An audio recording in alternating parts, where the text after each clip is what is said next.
साधिके शरणेत्रम के गौरी नारायणी नमोस्ते। जय श्री राम। साथी नमस्कार। साथियों, एस्ट्रोलॉजर जेके राय के यूट्यूब चैनल पर आपका स्वागत है। साथियों, आज मैं आपको बहुत ही धार्मिक कथा सुनाने जा रहा हूँ, पुराण की कथा सुनाने जा रहा हूँ, जो बहुत ही प्राचीन कथा है। आप देख रहे हैं कि मैं आपके लिए नई बढ़िया कहानियाँ सुना रहा हूँ। वास्तु देश के रूप में वास्तु दोष कैसे दूर किया जाए, कैसे छोटे छोटे टिप्स दे रहा हूँ। अंग ज्योतिष में कैसे आप जन्मतिथि के आधार पर अपना भला कर सकते हैं, इनकी बातें बता रहा हूँ। यदि आप हमारे चैनल पर प्रथम बार उपस्थित हुए हैं अथवा हमारी वीडियो पहली बार देख रहे हैं, कृपया हमारे चैनल को सब्सक्राइब कर लें और बगल में बेल आइकन घंटी प्रेस कर लें, जिससे हमारी बनाई वीडियो आपको समय प्राप्त हो सके और आप नित्य नई जानकारियों का समय से लाभ प्राप्त कर सकें। तो साथियों, आते हैं मूल विषय पर। साथियों, यह कथा द्वापर युग के आसपास की कथा है। इसमें द्वापर युग का ही चित्रण आएगा। तो साथियों, एक मांडव्य ऋषि थे, बहुत प्रकार विद्वान थे, और जिस राज्य में उनका आश्रम था उस राजा के यहाँ एक दिन चोरों ने चोरी कर लिया। अब चोरी करने के बाद जब राज कर्मचारी जो थे, सैनिक थे, उनको इसका आभास हुआ कि घर में राजा में कमल में चोरी हो रही है, तो तत्काल वो एक्शन में आए, हरकत में आए। और जब चोरों ने देखा कि सिपाही राज कर्मचारी जग गए हैं, तो चोरी का सामान लेकर के वहाँ से 9-2-11 में भाग लिए अपना। अब भागे और राज कर्मचारी उनका पीछा किया। तो चोर भागते भागते संजोग देखिए कि मांडव ऋषि के आश्रम में उनको नज़दीक दिखाई पड़ा, उसी में जाके छिप गए। लेकिन राजा के सैनिकों ने, सिपाहियों ने ढूंढते ढांढते उन चोरों को वहाँ से बरामद कर लिया और चोरी का माल भी बरामद हो गया।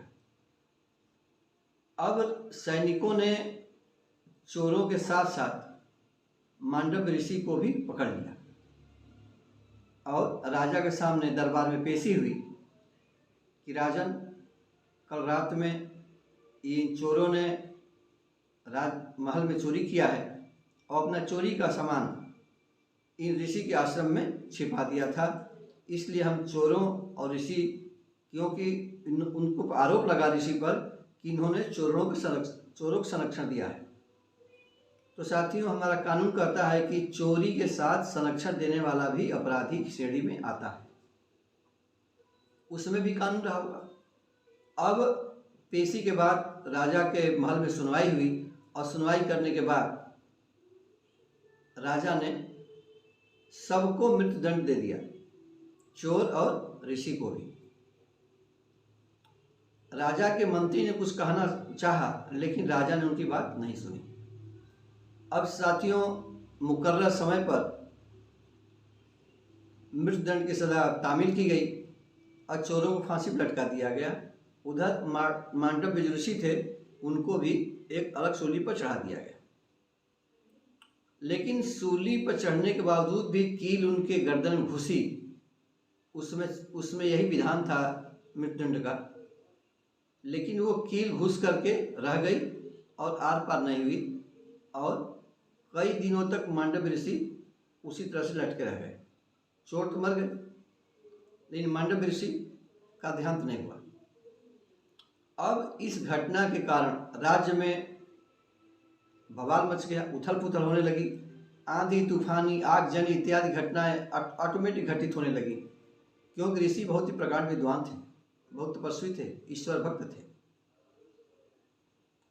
अब जब राजा ने अपने प्रधानमंत्री और इत्यादि राजपुरोहित, राजगुरु सबको बुला करके पूछा कि इस असामयिक इन घटनाओं का कारण क्या है, क्यों आग लग रही है राज्य में, क्यों आंधी तूफान हो रहा है।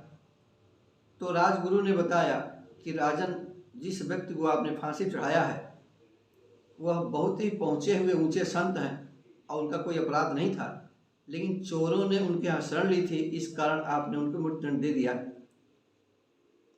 इसकी वजह से ये सब घटनाएं हो रही हैं। राजा ने तत्काल सैनिकों से कहा कि जल्दी चलो राजा मंत्री के पास, ऋषि के पास, और जाकर उनको सूली से उतारा गया। और राजा ने उनसे क्षमा मांगी कि महर्षि ऋषिवर, अनजाने में हमसे अपराध हो गया, कृपया क्षमा करें।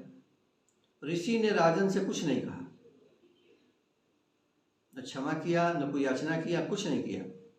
और वहाँ से उतरते ही स्वस्थ हुए थोड़ा सा और पहुँच गए सीधे यमराज के द्वार।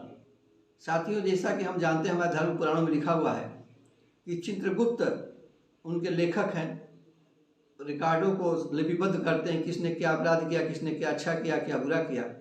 उसके आधार पर मृत्यु के उपरांत जो है उन प्राणियों को सजा मुकर्रर करते हैं यमराज। अब ऋषि ने यमराज से कहा कि तुमने अकारण यह दंड मुझे क्यों दिया? मैंने ऐसा कोई अपराध नहीं किया था जिसकी यह सजा तुमने मुझे दिया, इतना मुझे कष्ट मिला। यमराज ने कहा कि ऋषिवर, आप जानते हो कि बिना किसी अपराध के, बिना किसी कारण के मैं किसी को सजा नहीं देता हूँ। आपने अपराध किया था, इसकी इसलिए सजा आपको दी गई है। तो ऋषि ने कहा, मैंने कौन सा अपराध किया था? मैंने कोई अपराध नहीं किया अपनी जानकारी में। साथियों, यमराज ने कहा कि जब आप 8 साल के बच्चे थे तो आपने खेल खेल में एक टिड्डा फतिंगा था जिसको आपने एक लकड़ी की नोक से उसको बेध दिया था। वो मरा तो नहीं, लेकिन घायल हो गया था। उसी दंड की सजा, उसी अपराध की का दंड आपको ये राजन ने दिया। मेरा उसमें कोई अपराध नहीं है।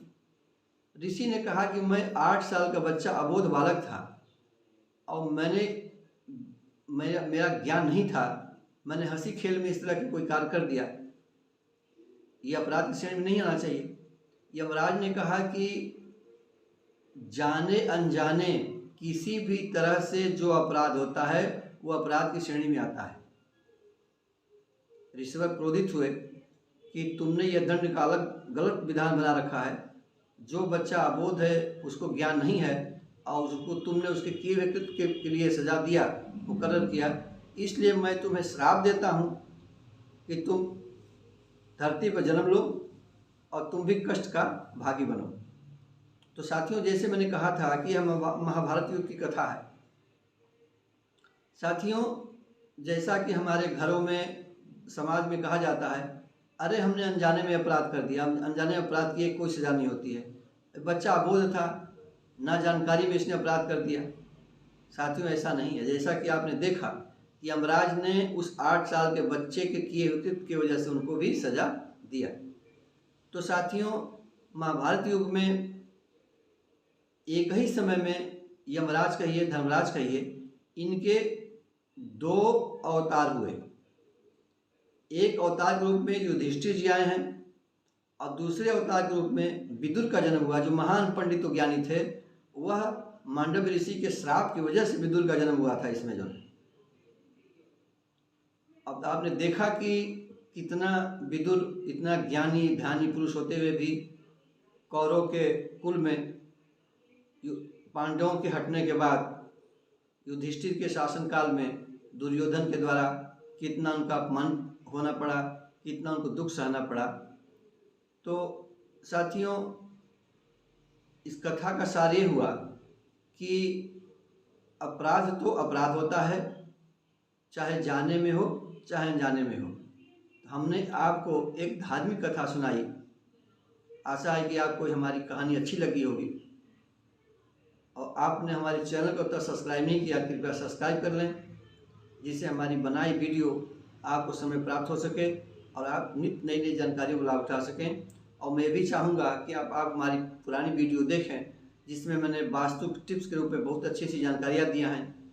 छोटी छोटी तिल रहस्य, पैरों के निशानों से अपना भविष्य जानें, पैरों में जो तमाम निशान होते हैं वो क्या संकेत करते हैं, तिलों के विभिन्न स्थान पर रहने से उनको क्या लाभ मिलते हैं, क्या हानियाँ होती हैं, और अंक ज्योतिष में अपने जन्म तिथि के अनुसार अनुकूल रंगों से, रत्नों से अपना भविष्य संवारें। ये सब तमाम वीडियो मैंने आपकी जानकारी के लिए, लाभ के लिए बनाया है।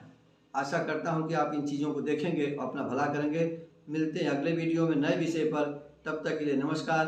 वीडियो देखने के लिए आपको बहुत बहुत धन्यवाद।